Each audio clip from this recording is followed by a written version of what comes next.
Foram várias cirurgias, muitas internações e um longo período desafiador. Na verdade, eu não tinha nem noção da gravidade do que eu estava passando. Eu não tinha, eu só queria viver a cada dia. Houve uma decência, os pontos não cicatrizaram de maneira adequada, o diagnóstico foi feito, eu estava no consultório, ela foi para a revisão comigo, quando eu vi, eu disse, vá para a urgência agora que a gente vai ter que operar. Eu estava bem, eu estava vivendo, eu fui para tirar um câncer. Isso aí com uma bolsicostomia que não teve nada a ver com câncer. Vamos conhecer a história de Taciana Barreto, auxiliar de cálculo judicial, 37 anos, solteira, mãe de Mateus, 20 anos, e de Marcos, 12. Taciana mora na região metropolitana de Recife, junto com os 2 filhos e a mãe. Foi no começo de 2019 que a vida de Taciana mudou radicalmente. Foi no exame de rotina que eu descobri o tumor, que na verdade seria o cisto, depois virou tumor com os exames, que no primeiro exame, na ultrassom, nesse exame de rotina, que ela viu que tinha algo estranho, que encaminhou para fazer o CA. Eu fazia meus exames de rotina, mas o normal.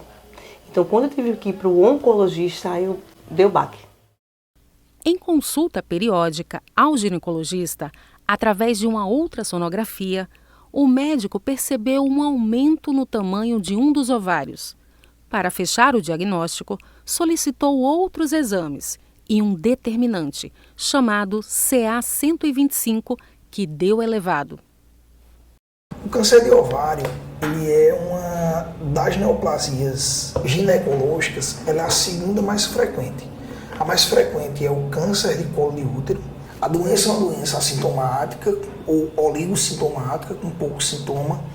O câncer de ovário, a triagem dele, os exames iniciais de diagnóstico são a ultrassonografia transvaginal, a ultrassonografia pélvica e um marcador que é o CA-125.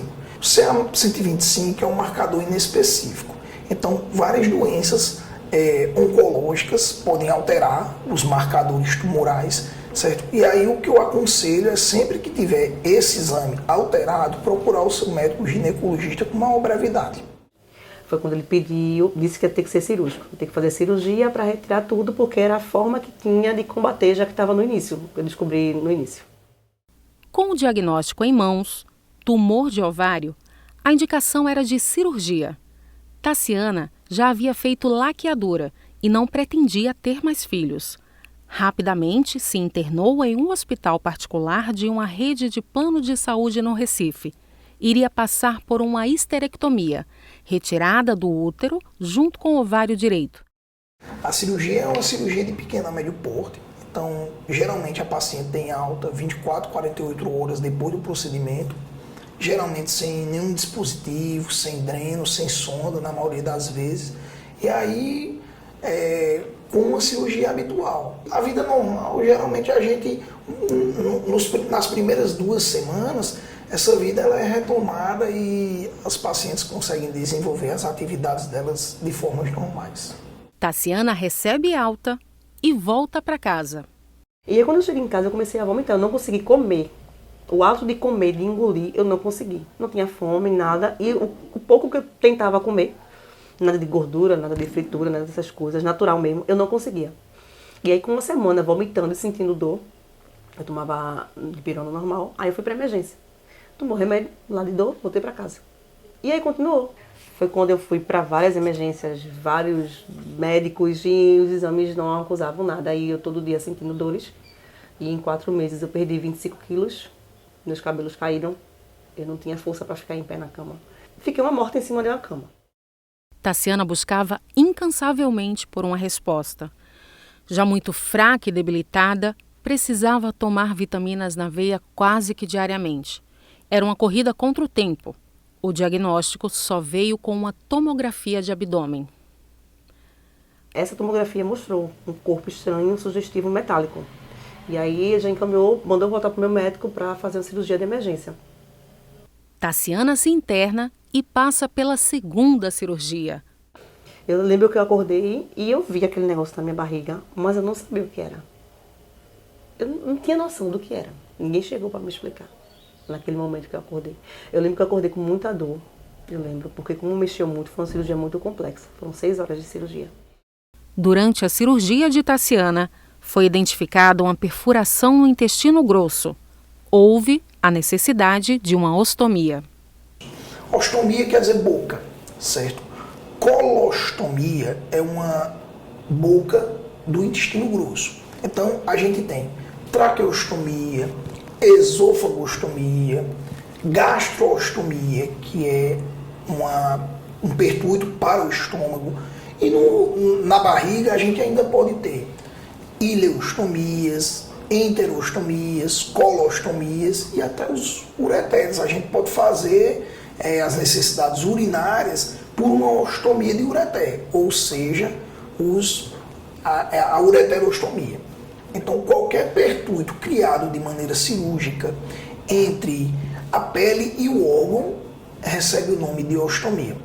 No caso de Tassiana, ela fez a colostomia, que é um tipo de ostomia e consiste na ligação do intestino grosso diretamente à parede do abdômen, permitindo a saída de fezes para uma bolsa, chamada bolsa de colostomia.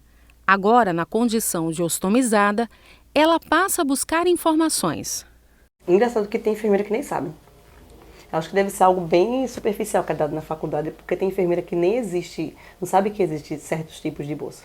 Aí eu só soube mesmo, assim, melhorou um pouco, tanto pela internet, as coisas que eu fui procurar saber, quanto a distribuidora aqui, que ela tem um programa, que veio enfermeira aqui na minha casa, que ela me explicou. Foi quando eu soube um pouco mais pelo hospital, a enfermeira estomaterapeuta, que é especialista nisso. Então, o que a gente vê muito hoje são profissionais, né, nas instituições que não são capacitados, que não têm o conhecimento adequado para lidar com isso. Então, muitas vezes, os pacientes não recebem a orientação devida por causa disso também e acabam saindo com complicações, muitas vezes, dos hospitais porque não foi bem adaptado. O paciente precisa sair do hospital bem orientado, conhecendo as bolsas e entendendo a nova condição. Isso faz diferença na vida do ostomizado. Maria Eduarda faz parte de um programa de distribuição de bolsas de ostomia, de uma distribuidora em Recife. Especialista na área, ela visita ostomizados nos hospitais públicos, privados e em domicílio. Então aqui nós temos a bolsa plana, né, que é mais indicado para pacientes que têm uma ostomia mais protusa, né, um estômago protuso. Aqui já é uma bolsa para uma placa convexa, que é no caso de pacientes que têm o estômago mais retraído ou plano. Né? Então o intuito dele é puxar o estômago mais para fora, empurrar a pele mais para dentro, para que quando o efluente caia, já caia realmente dentro da bolsa e não fique ali próximo à pele dele para causar um vazamento. Tem essa comodidade, né, de a placa ela ficar aderida na pele do paciente por até 7 dias, certo? E a bolsa ele poder ficar retirando para fazer higienização. Aqui nós temos uma bolsa também plana, só que essa é de uma peça só. Então ela fica aderida na pele do paciente completa até os 7 dias, certo? E aí ele fica fazendo o esvaziamento só por baixo. Essas aqui são transparentes, então, e essa aqui é opaca. Então, no caso de pacientes que não gostam de ver o efluente, né, não gostam de ver o estômago, eles têm também essa opção. Então, tudo a gente vê isso com o paciente para dar o melhor sistema, o melhor produto para ele. Então, tem que ser algo que ele seja adaptado para a gente não ter outros problemas mais na frente, como uma dermatite, um vazamento. Quando Tassiana saiu do hospital, ela recebeu uma bolsa de colostomia que chegou a vazar várias vezes. Era transparente, gerando constrangimento. Machucava a pele e tinha também a questão do mau cheiro. Após pesquisas e com a visita da especialista, um mês após a cirurgia, foi que Tassiana encontrou uma bolsa que atenderia às necessidades dela e traria mais qualidade de vida. Essa bolsa, com 2 peças, custou para Tassiana em torno de R$100. Ela não tem cheiro, não tem um filtro, então não tinha mau cheiro. Para limpar era melhor. Então, assim, a qualidade de vida dessa primeira para essa segunda foi outra coisa. Só que aí eu não mostrava ainda as pessoas. Tipo, eu venho da minha casa, andava na rua assim, eu não ficava sem camisa ainda, sabe? Era menos constrangedor, mas eu ainda não aceitava, porque esse processo de aceitação da bolsa ainda é complicado.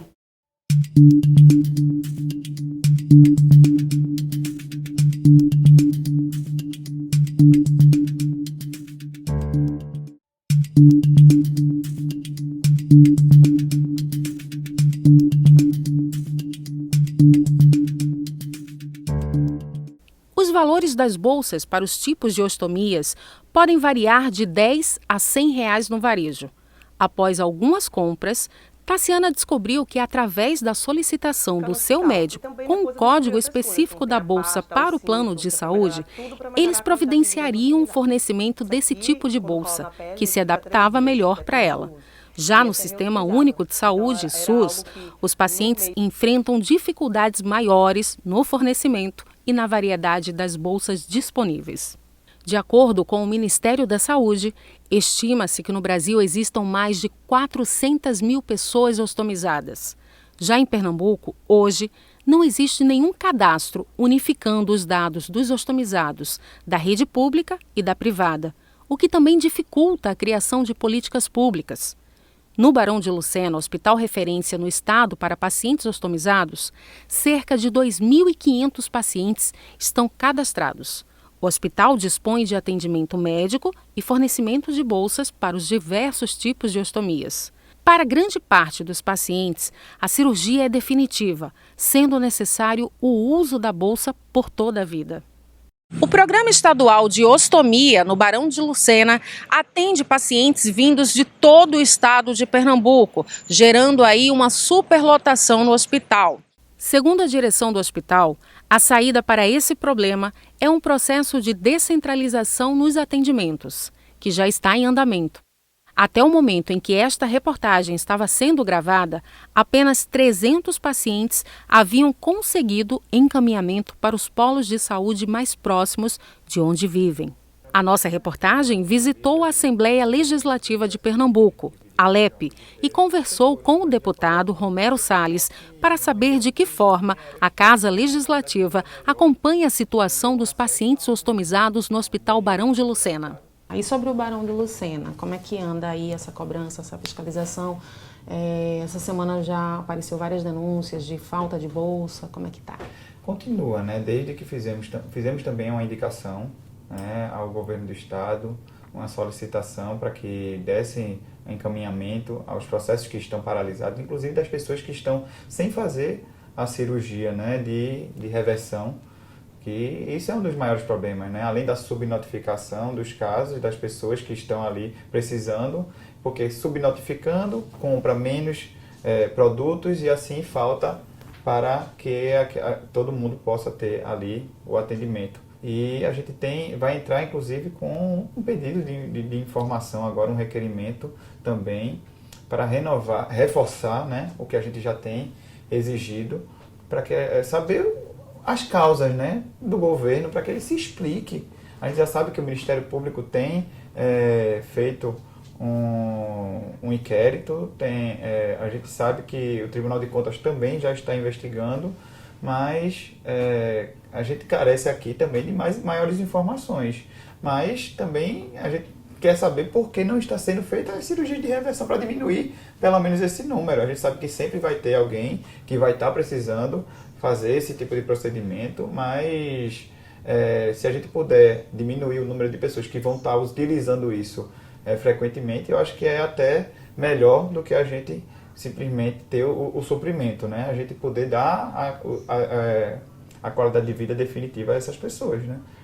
O Decreto 3.298, de 1999, ele classifica a ostomia como deficiência física, Já o decreto 5.296 de 2004, ele traz a prioridade no atendimento e acessibilidade de pessoa com ostomia.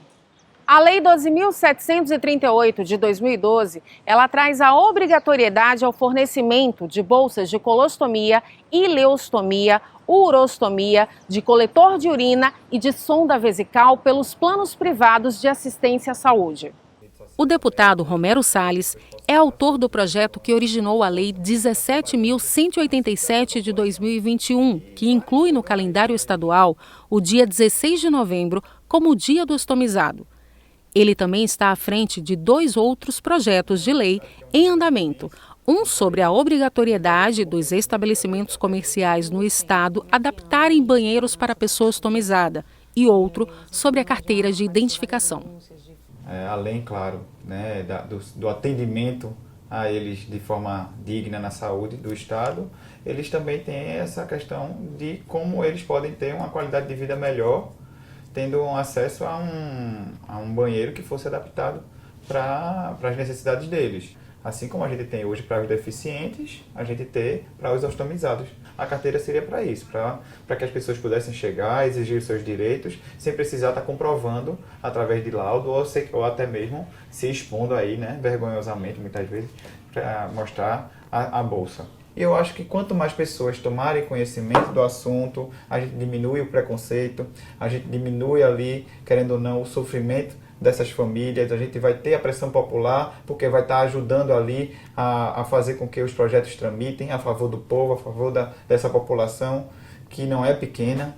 A OSP, Associação dos Ostomizados de Pernambuco, surgiu em 16 de agosto de 1984, há 38 anos, com o objetivo de apoiar, acolher, orientar e atender agora, com sede fixa na zona norte do Recife, no bairro da Iputinga. Roberto Souza, presidente da OSP, explica o trabalho que eles desenvolvem com os ostomizados na associação. Na associação a gente tem o trabalho de atender, de acolher, de dar orientação, tanto dos direitos como do tipo de bolsa. A gente tem um acolhimento aqui, uma orientação jurídica com um grupo de advogados que dá mais previdenciário. Toda quarta-feira tem um acolhimento aqui com um psicólogo. E procurar orientar a pessoa. Você tem direito a receber esse tipo de bolsa, esse material, tudo isso, porque a maioria sai dos hospitais, recebe a alta e são jogadas no mundo sem orientação. Quem chega à associação, a gente faz todo esse encaminhamento, se possível, até encaminhando para o polo que ela deveria fazer seu cadastro. Mas vocês fornecem algum tipo de material aqui? Tem. Quando chega aqui sem material, a gente tem alguns estoques que a gente recebe de doação também. A gente fornece aquela pessoa, assegura naquele momento, ninguém vai sair daqui sem material. Às vezes, quando a gente não tem o ideal, a gente conta com a parceria. Mas a gente, pela associação, também elabora carteirinha para identificar a deficiência. Tudo isso a gente vem lutando para conseguir cada vez mais aqui, para os ostomizados no estado de Pernambuco. Muita gente fala que é a deficiência invisível, mas a gente diz que não. É invisível para quem? Porque eu sei que eu tenho meu direito. E essa carteirinha está ajudando muita gente a chegar no local, identifica a ostomia, a deficiência. Hoje essa carteirinha é válida com o movimento nacional. Não é uma carteirinha oficial pelo Estado, pelo governo, que garante os benefícios, como passagem, tudo isso. Aí cada um é pelo governo, cada um tem que dar uma entrada. Mas identifica a deficiência, a ostomia, e como já tem as leis estaduais, facilita. Então, todo ostomizado é pessoa com deficiência. A gente tem todo o direito aqui de pessoas com deficiência. Tem prioridade em bancos, em lotéricas, como eu já falei, em atendimento também médico. Roberto também reforça a importância do banheiro adaptado para os ostomizados em locais públicos e em estabelecimentos comerciais no estado. Muita gente fica com medo de sair de casa, essa é a verdade, porque não tem condições de chegar no shopping, no mercado, como é que eu vou no banheiro, como é que eu vou fazer minha higiene. Esse projeto não é um projeto para quebrar tudo e fazer um banheiro novo. É já pegar esses banheiros que são mais amplos da pessoa com deficiência e fazer uma adaptação de uma privada nova, na altura pela ABNT é 80 centímetros. E isso proporciona para a gente que aqui na altura da cintura fazer uma higiene, uma ducha, uma pia para lavar a mão, para higienizar. que a gente consiga fazer toda a nossa higiene dentro do banheiro. Quanto mais informação chegar ao público, melhora o conhecimento deles, diminui o preconceito, tudo isso.